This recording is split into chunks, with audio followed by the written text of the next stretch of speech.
Donc vous avez reconnu le docteur Monge, qui a un parcours un peu régional, effectivement, qui a eu la chance de passer par l'Isère, avec un détour à l'Agence régionale de santé. Elle est revenue sur la PCO 69, et elle va donc vous présenter la place des parents et des médecins de premier recours dans les parcours PCO. Merci Anne. Je te mets le timer aussi. Je mets le timer aussi, oui. Alors merci.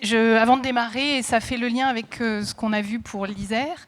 Donc, on a fait un petit focus et on a le même questionnaire de satisfaction, les mêmes questions, c'est-à-dire qu'au fond, dans ces parcours, on a beaucoup parlé de l'articulation, faire que ce soit le plus lisible possible pour les familles, mais quid du vécu des parents et des médecins de premier recours dont on a beaucoup parlé et on a voulu s'interroger un peu. Juste avant de démarrer le petit retour sur le questionnaire de satisfaction qu'on a fait, je voudrais faire un grand merci à Christelle, sans laquelle cette journée n'aurait pas eu lieu, et je voudrais remercier toute l'équipe. Je voudrais remercier notre équipe de direction, Caroline, Mélanie et toute mon équipe, Sandrine, Anne-Laure, Julie, Nadine, Clarisse, nos deux Magali, Johanna, Margot, Agnès, Oxane, Agathe, Marina, je suis désolée, j'ai noté tout le monde pour être sûre d'oublier personne, et Jacques, puisqu'on a un homme quand même parmi nous. Donc, comme pour l'Isère, je vais vous redire d'où on parle. Région Auvergne-Rhône-Alpes, on l'a dit, 12 départements, 12% de la population métropolitaine. C'est couvert par des PCO 06 depuis 2019 et depuis 2023 par des PCO 012, on va dire. Dans le Rhône, puisque je travaille maintenant dans le Sud-Rhône, donc PCO-VE, il y a 3 PCO. Ce n'est pas les 3 mêmes porteurs, mais pour le coup, on travaille de façon, main dans la main, pour faire que les outils, que nos fonctionnements soient le plus fluides possible. Pour notre propre PCO, le fonctionnement il est comme partout, exponentiel. Donc 3809 parcours demandés, ou en tout cas grille de repérage reçue, 2465 parcours validés. Il y a quand même, il ne faut pas se le cacher, en tout cas nous on est sur un secteur dans lequel la partie psychosociale est très difficile, et donc il y a beaucoup de médecins qui alertent, mais de familles qui ne s'en saisissent pas. C'est pas que ça, on avait aussi de l'attente, mais voilà, ça explique en partie le décalage. Donc quand vous voyez ces chiffres, il a fallu faire face. On n'a pas une équipe, on n'a pas 15 ETP, on a des médecins de premier recours qui nous alertent, on a peu de disponibilité, mais c'est comme en Isère, de place en niveau 2. On a un lien privilégié, je trouve, avec la neuropédiatrie et en tout cas le CRA et la pédopsychiatrie spécialisée. C'est plus difficile avec les structures de niveau 2 qui sont à la fois débordées, parfois effectivement qui sont un peu inquiètes, et qui, voilà, on aurait besoin des commissions et on cherche à les mettre en place. Mais par contre, il faut faire fonctionner la PCO, il faut répondre à ces familles qui nous sont orientées. Et donc, on a trouvé un moyen qui est finalement assez similaire à l'Isère et à beaucoup de PCO en Auvergne-Rhône-Alpes. On a la grille de repérage qu'on est obligé de compléter par un questionnaire médical complémentaire parce que ça n'est pas toujours bien rempli. Donc, on n'a souvent pas les antécédents, pas l'examen clinique. Et on a un dossier famille qui nous permet à la fois d'abord de recueillir le consentement, ce n'est pas toujours le cas, l'attestation de carte vitale et quelles sont les inquiétudes et les demandes de la famille. Et c'est là où on va venir un peu tordre le bras du médecin en lui demandant de s'engager dans la coordination. Alors ça ne veut pas dire qu'on le laisse tout seul, ça veut dire qu'on lui dit globalement on va se mettre à votre service, mais on vous demande de rester auprès de votre patient, parce que globalement on ne va pas pouvoir, vous voyez avec les 2500 situations qu'on suit, on ne va pas pouvoir rencontrer tout le monde. Et donc il est essentiel que le médecin qui est orienté puisse être aux côtés de la famille. Alors moi j'ai un médecin qui m'a dit cette semaine, vous comprenez, c'est beaucoup de temps. C'est vrai. J'ai quelques pédiatres qui n'orientent pas, qui demandent à la PMI de le faire. Moi, je suis quand même assez perplexe. Alors, pour les pédiatres, je suis très perplexe parce qu'a priori, dans pédiatrie, il n'y a pas d'arnaque. On s'occupe d'enfants et ils ne vont pas tous bien. Pour les médecins généralistes, c'est vrai qu'on est tous débordés. Alors, je suis généraliste de formation. On est tous débordés dans nos pratiques, mais je ne vois pas bien comment on peut déléguer l'annonce diagnostique à quelqu'un d'autre quand cet enfant il va rester avec des professionnels de proximité. Alors on a beaucoup de médecins un peu réticents, mais qui finalement sont contents après les réunions de concertation. Alors bon, c'est un peu, j'imagine, comme partout, on analyse la demande, on valide, le parcours débute avec les délais qui sont fonction des disponibilités, bien sûr, et on fait donc la synthèse diag 6 à 8 mois après le début des soins. Cette synthèse diag, pour des raisons pratico-pratiques, parce que nous avons 2500 situations, se font en visio. Elles sont programmées par l'équipe qui va communiquer par une messagerie sécurisée avec l'ensemble des professionnels, trouver une date qui permette de réunir autour de la table, même si c'est une table visio, la coordinatrice de parcours, les parents, le médecin adresseur et les professionnels de santé. Ça veut dire que la réunion de synthèse, et je réinsiste, elle se fait en présence des parents. Et ça veut dire que la discussion, elle se fait en présence et l'annonce diagnostique, elle se fait en présence. Alors c'est vrai que de temps en temps, quand j'explique mon boulot à des collègues, des copains médecins et que je leur dis, bah voilà, en fait, je vais aider mes collègues, on va participer à des réunions, on ne voit pas les enfants, on fait une synthèse diagnostique, ça paraît assez surréaliste. Notre sentiment dans la PCO, c'est que ça ne marchait pas si mal et on a voulu l'évaluer. Juste petit focus sur les diagnostics. Alors c'est très différent des diagnostics qui sont, enfin les chiffres qui étaient donnés pour Tours ce matin. Ça c'est sur la PCO 06 en cumul. Il y a vous voyez que le TSA est surreprésenté, mais pour le coup on est sur un secteur géographique où il y avait très peu de ressources et je pense qu'il y a aussi eu un effet de rattrapage. Et puis on a encore beaucoup de professionnels qui nous disent « Ah mais la PCO c'est que pour le TSA ». Voilà, donc ça explique un petit peu. La plupart des enfants, j'ai moins de 10% qui sortent sans trouble. Non pas qu'on n'ait pas fait le diagnostic, mais parce qu'il n'y a pas de trouble. Donc on est bien, clairement, sur la PCO 06, on est bien dans le champ du handicap, et on a une spécificité qui est assez forte. Alors on s'est posé la question de savoir si notre fonctionnement il était pertinent, s'il répondait aux besoins des familles, et bien sûr aux besoins des médecins qui nous adressaient. On a envoyé un questionnaire de satisfaction avant l'été, 1231 par an, il y a globalement la moitié qui nous ont répondu. Et dans ces familles qui nous ont répondu, la moitié avait une annonce diag dans ce cadre de ces réunions de concertation. On a par ailleurs 246 médecins qui ont été interrogés et on a eu 110 réponses. Alors pour les familles, bon, vous voyez, c'était essentiellement, comme c'est des parcours qui sont terminés, la grande majorité, c'était des enfants qui avaient entre 4 et 6 ans à l'entrée du parcours. Qui vous a orienté vers le parcours? C'était très souvent le médecin, mais aussi beaucoup le professionnel, un professionnel paramédical rencontré. Donc vous voyez, c'est quand même un nombre, ça fait presque la moitié. Et alors très souvent, c'est sur sollicitation de l'école. Ce n'est pas le débat aujourd'hui. Il y a un petit sujet quand même sur les PCO 7-12, où globalement les écoles font de la prescription de parcours PCO sans limite. Et voilà. Mais voilà, ça revient souvent et je pense qu'il faut quand même qu'on puisse rediscuter avec les enseignants et qu'on ait un lien assez fort avec les médecins scolaires pour que tous les enfants qui ont des difficultés scolaires n'arrivent pas à la PCO, voilà, qui viennent pour des parcours TND possibles, mais peut-être pas tous. On leur a demandé si les recommandations qui étaient faites par la PCO, parce qu'encore une fois, on ne les rencontre pas directement, on est un peu un espèce de cloud. C'est-à-dire que moi, je dis souvent, si la PCO fonctionne, c'est-à-dire que l'enfant il a eu son parcours diagnostique, les parents sont satisfaits, et globalement, ils ne savent pas très bien ce que c'est que l'équipe de la PCO, c'est pas grave, mais il faut que tout ait fonctionné. Il faut vraiment qu'on soit l'huile dans les rouages, mais on n'a pas besoin d'être au premier plan. Donc il y a la question de réexplication des recommandations. Une fois que nous, on a fait des préconisations validées ou pas, ou contre-préconiser ce qu'avait demandé le médecin, qu'est-ce que les familles en ont compris? Alors, il y a quand même une très grande majorité des familles qui nous disent avoir parfaitement compris, soit parce qu'elles ont revu leur médecin. En général, on leur demande de revoir pour se faire expliquer. Vous voyez qu'il y a 43% qui, effectivement, est bien retourné voir son médecin. Que cette consultation complémentaire, ça leur a permis de comprendre l'enjeu des bilans demandés, pourquoi, voilà, donc ça a répondu à leurs questions. 38% ne sont pas retournés voir parce que ça leur semblait clair. 10% n'ont pas revu leur médecin, ça fait partie, voilà, ils n'ont pas sollicité, ils ne nous ont pas dit si oui ou non c'était clair. Et alors il y en a 9% qui disent, de toute façon, j'ai globalement rien compris.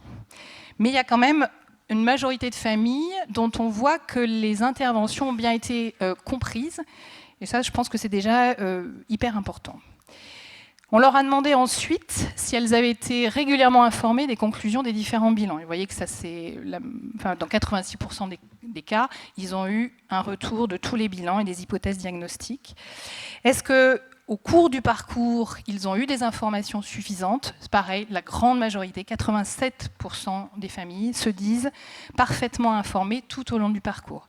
ça reste encore une fois, moi je trouve un point très positif, c'est-à-dire que notre fonctionnement, qui est un fonctionnement un peu de novo, d'appui, en fait, marche plutôt bien parce qu'on peut compter sur les professionnels qui font des retours, qui accompagnent, qui voient les familles toutes les semaines, qui peuvent échanger dans le cadre de notre PCO sur une messagerie sécurisée, s'il y a une inquiétude, s'il y a besoin de partager.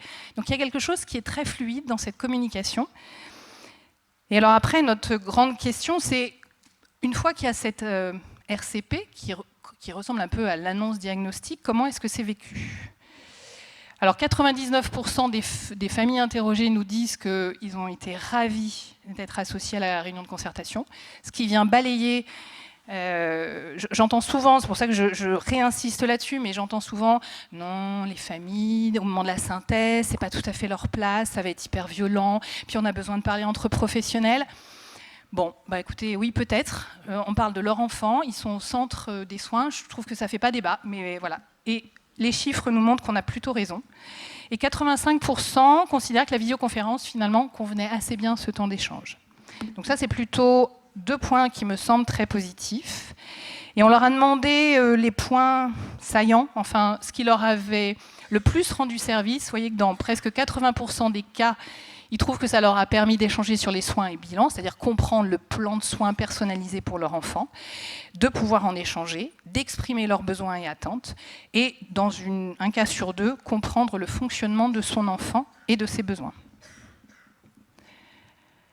On leur a demandé en quoi le diagnostic posé par cette équipe pluridisciplinaire, dans lequel le coordonnateur n'est qu'un facilitateur, que ce soit mes collègues neuropsychologues ou moi-même, quand on est dans une RCP, je ne pose pas le diagnostic en tant que tel d'un enfant que je ne connais pas. En fait, je sers d'expert, coordonnateur, pour faire circuler la parole, relever les éléments et le diagnostic fonctionnel, et pouvoir dire, avec tous ces éléments, on a les critères diag, est-ce qu'on est bien tous d'accord ? Oui, non. Et effectivement, il y a un certain nombre de situations qui sont un peu complexes et orientées en niveau 3, mais il y a beaucoup de situations où en fait le diagnostic est confirmé. Il n'est même pas tant annoncé que confirmé, parce que finalement, ce dont on se rend compte, c'est que les familles, tout au long du parcours, elles ont eu les informations, les doutes diagnostiques, et qu'en fait les choses, elles ont été énoncées, et que la réunion de concertation, elle sert à consolider tout ça, mais elle n'est en rien une annonce diagnostique descendante, un peu brutale. On leur a donc demandé en quoi ce diagnostic les avait aidés. Et vous voyez, ce qui ressort beaucoup, c'est bien sûr la compréhension des besoins, les réponses aux questions que se posaient les parents légitimement, la meilleure compréhension du fonctionnement de leur enfant. Dans le cadre de l'équipe, ça arrive en moindre mesure. On avait un petit espace libre, et là on a demandé à l'IA, à Chat, de nous sortir un peu les points saillants. Ce qui est ressorti dans les points forts, c'est prise en charge financière, ça a été en tout cas cité très souvent. L'intérêt de la pluridisciplinarité et de la coordination. La qualité humaine, écoute, et là je me retourne de nouveau vers mon équipe. Voilà, bravo. La réactivité, l'accessibilité, on verra que ça c'est un peu impondéré. Le diagnostic et le suivi global, et le soutien scolaire et le dossier MDPH dont on parlait ce matin. On a fait le même exercice avec les médecins. C'était quoi le 449 là ? On n'a pas compris. Ah pardon, la note, voilà. Hein, on a fait comme Airbnb, on leur a demandé une note globale, et c'est 4,49 sur 5. Pour les médecins, on a fait le même exercice. Donc je vous l'ai dit, on leur tord un peu le bras, et c'est vrai qu'on a quand même des médecins qui nous disent « j'ai pas assez de temps, j'y connais rien, je vais pas savoir faire ». C'est notre travail et c'est un vrai compagnonnage. Et on parlait de formation ce matin, le professeur Desportes le disait, il y a la formation, on va dire, classique, et puis bien sûr tout au long de leur vie professionnelle, mais il y a ce compagnonnage qui se fait au sein de la PCO par ces réunions de concertation et qui sont un vrai plus. Alors, il y a quelques professionnels là dans la salle qui appartiennent au réseau de santé qui ont disparu, troubles apprentissages. Ça fait 15 ans que ce modèle est développé et qu'on a vu l'intérêt. Il y a d'ailleurs une thèse en Isère qui montrait que les médecins, du coup, pas pour tous, mais un certain nombre pouvaient même se spécialiser et devenir référents pour leurs collègues. Je crois profondément à cela. Ceci étant, c'est quand même mieux de leur demander directement. Alors, vous voyez, une grande majorité des médecins qu'on a interrogés, en tout cas de ceux qui ont répondu, sont généralistes. Dans une moindre proportion pédiatres, je tiens à dire qu'il y a parmi nos généralistes, on a en particulier des médecins de PMI absolument extraordinaires qui font un travail sur notre territoire, dont je vous disais qu'il est un territoire un peu sinistré sur le plan social, extraordinaires qui adressent à la PCO, qui utilisent la PCO comme outil pour pouvoir faire de l'accès aux soins. Alors je sais qu'il y en a une qui est dans la salle, je ne sais pas si elle est partie, mais Maryse, un grand merci à toutes les équipes de la PMI. Mais on a par ailleurs plein d'autres médecins généralistes qui sont la grande majorité de nos médecins adresseurs. Pour un tiers, ils ont moins de 5 enfants dans un parcours PCO, un tiers 5 à 10 et un tiers plus de 10. On leur a demandé en quoi la collaboration avec la PCO les avait aidés, enfin ce que ça leur avait apporté. Alors, meilleur suivi des familles et des enfants, diagnostic plus rapide et plus précis, je pense qu'on est dans les objectifs, en tout cas de la stratégie, faciliter le repérage et dans une moindre mesure, améliorer les compétences et permis de se sentir plus légitime pour un médecin sur 2. On leur a demandé dans l'accompagnement de la PCO ce qui avait été particulièrement utile. Pour 80%, c'est la question de la coordination entre tous les professionnels. 70%, c'est un diagnostic plus rapide et plus précis. Et pour 61%, c'est l'appui expert de l'équipe de la PCO. Donc, je trouve que, encore une fois, notre objectif qui est vraiment d'être là en soutien, mais pas à la place d'eux, il semble en tout cas en grande partie atteint. Je ne dis pas qu'il n'y a pas des points à améliorer. Alors, on leur a demandé, comme pour les familles, les points forts. Ils nous ont parlé de la collaboration interprofessionnelle. Ils nous ont parlé de la prise en charge financière qui est effectivement facilitante et qui permet la réalisation de bilan et qui est un atout pour les familles. Et de l'appui expert avec, vous voyez, malgré les résistances, l'intérêt des RCP et de la coordination. Mais on leur a aussi demandé les points à améliorer. Et bien sûr, il y en a, je ne vous cache pas. Donc beaucoup nous font part de la lourdeur administrative. Sur ce point, nous avons beaucoup travaillé avec nos collègues du Rhône pour faciliter nos dossiers, pour que ce soit le plus facile possible, passer par via trajectoire, ça leur choisit la page d'âge, pouvoir avoir un dossier remplissable en ligne. Donc ça, on a facilité beaucoup de choses, mais c'est vrai que ça reste lourd. Mais en fait, c'est intrinsèque. Prendre en charge un enfant TND au cabinet, c'est de toute façon très chronophage. Il va falloir lire de multiples comptes rendus. Vous ne vous sentez pas tout à fait légitime. C'est des consultations qui durent longtemps et qu'effectivement, c'est compliqué. Les délais de traitement. Alors, nous avons eu une phase un peu compliquée. La PCO 7-12, globalement, on s'est un peu noyé. On a sorti le plan Orsec. Donc, depuis 6 mois, on a recruté des intérimaires, on a mis un plan de gestion majeur et on a retrouvé des délais d'1 mois qui permettent à l'équipe de se sentir moins en difficulté, de retrouver aussi l'envie. Et pour les familles, ça a plus de sens, bien entendu. Et puis, ils nous ont pointé, et ça bien sûr, le fait qu'ils n'avaient pas toujours accès à des neuropédiatres ou pédopsychiatres. Mais là, c'est aussi notre travail de redire que tous les enfants PCO n'ont pas forcément besoin d'un avis de neuropédiatre ou pédopsychiatre, qui deviennent des ressources effectivement peu importantes et qu'il est essentiel qu'on les réserve aux situations les plus complexes, ce qui fait lien avec l'intervention de l'ISER juste avant, c'est-à-dire quid des commissions pour pouvoir orienter les situations le nécessitant. Et voilà, je suis ouverte aux questions si vous avez des retours d'expérience sur votre propre cas. C'est timé. Merci beaucoup, Anne. C'était dynamique. Je vois les bras, je vois. Je vous rassure quand même, le temps que le micro arrive, Anne Monge ne tord le bras d'aucun médecin, en vérité. Elle le dit souvent. Je ne l'ai encore jamais vu le faire. Pour autant, elle est exigeante. Allez, on a la place pour... je sais que ça va commencer à sortir, il y a les trains, mais pour 4-5 questions maximum. Bonjour. Dominique Saint-Maurice, donc médecin de la PCO de Vendée. Je vous remercie pour cette intervention. Et en fait, nous, on fonctionne comme vous, mais avec certainement des choses à améliorer par rapport à vous, parce que je suis très admirative de votre façon dont vous arrivez à convaincre les médecins généralistes. Je ne sais pas comment vous faites. Moi, j'ai du mal. On leur tord le bras. Non, mais par contre, c'est vrai que quand ils sont là, c'est génial parce que du coup, ils gagnent un temps fou en fait parce qu'ils comprennent tout. Ils peuvent remplir le dossier MDPH presque en direct. Et c'est vrai que c'est un vrai plus. C'est une consultation aussi qui est valorisée. Et puis je trouve que, comme vous, je trouve que la place, le fait que les parents fassent partie de la discussion, elle est hyper importante. Moi, elles m'aident beaucoup en termes de diagnostic, justement, pour me faire une idée en plus précise du diagnostic. Ils apportent des choses, des éléments que j'avais pas forcément. Et par contre, on impose qu'ils soient accompagnés par un professionnel, soit chez leur médecin, soit sur le site de la PCO. Par contre, ce qu'on a du mal à faire, c'est avoir les deux parents. Je ne sais pas si vous, c'est pareil. On a rarement les deux parents. Ouais. Alors que je trouve ça très important pour l'implication des deux parents. Ouais. Après, ça pour le coup, si on a au moins un parent, on estime que c'est déjà pas mal. C'est difficile de faire se tenir autour de la table tous les intervenants, et donc si on a au moins un parent, on y va. Je ne parle pas des situations particulières où vous avez deux parents divorcés, etc. Mais quand ils sont sous le même toit... Parce que souvent, après, ça repose sur un parent qui, après, se fatigue parce qu'il est le seul dépositaire de l'information. Merci. Une dernière question, parce que je vois que M. Pau est prêt. Une dernière question. Bonjour, je suis Varuna Bizaoui, je suis généticienne, médecin de la PCO du 50. Et nous, on a une question concernant des réflexions autour de potentiellement une indemnisation, ou un forfait ou quelque chose prévu pour motiver les médecins à participer à nos RCP, ce qui ferait non seulement qu'ils seraient vraiment inclus dans le circuit du diagnostic du patient, mais en plus on les ferait monter en compétences parce qu'ils verraient les discussions qu'on a avec les professionnels et ils commenceraient progressivement à s'intéresser au TND et puis à y comprendre quelque chose.